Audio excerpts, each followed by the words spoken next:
Hi, my name's Katie, and I've never posted on TikTok before, and I probably never will again. But I was watching the live vote today on TikTok for Congress to ban it, and I just started really reflecting on the past 4 years that I've been watching TikTok. I've been just a lurker. I don't post, I just watch, but it's meant a lot to me, and I wanted to maybe record my first and only video as a thank you. It's going to be pretty rough because I had to look up how to do all of this, so I apologize for that. I found TikTok in 2020 during COVID when my children with disabilities came home from school, and instead of just mother, I was mother and teacher, and it was overwhelming. And I lived in a pretty homogenous suburban neighborhood where there was very much one way to be. And I had a mental breakdown. I know I'm not the only one.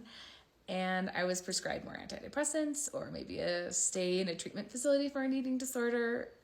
But instead, the thing that really helped me was discovering TikTok and all of you.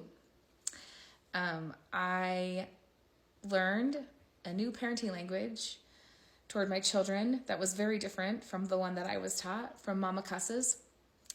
I was diagnosed with ADHD, as were we all, and I learned how to manage it and do struggle care, closing duties, and reset to functional with Casey Davis. I learned how to normalize being normal from Emily Jean.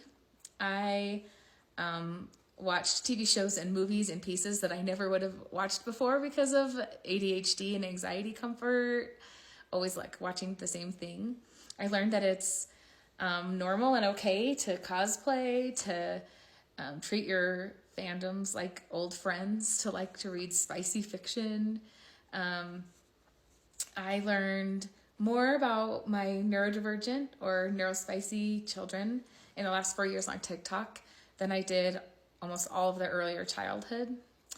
I learned how to love my body from so many creators like Mary Fran and Remy Jo. On my worst low days, I've sat and had lunch with Mama Tot, or sat crisscross applesauce and listened to an inappropriate story read by Ashley Noak. When I have to go without something that I didn't budget for or something like that, I say, well, it's because I'm a pavo. I deconstructed the high demand religion I was in, and lots of guilt and shame. And I've been helped through the sort of subsequent nihilism from Brett through no nonsense spirituality. And I am finding more delight and more joy than I've ever had living at the level of playthrough in my life. And if I was wrong about it all, and I someday do go to hell, I'm definitely visiting the help desk, all of hell's bells, and I hope I get to see Sharky and Lily and Belle. I tip generously because of all your videos about Karens, and I am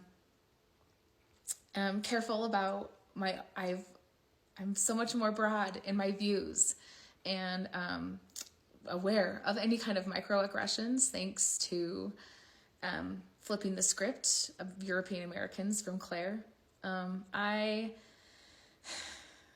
live for Gen X updates and still show the kids who come in my school counseling office dealing with bullies, Elise Myers, saying, then go find less, or I do not receive that, and learned that living with a series of embarrassing moments is not just me, that there's lots of people that do that. I love Josh's identifying as an object and saying thank you. My world is bigger, my views are bigger, and I'm an incredibly different person and live an incredibly different life thanks to all you content creators on TikTok. So long, and thanks for all the fish.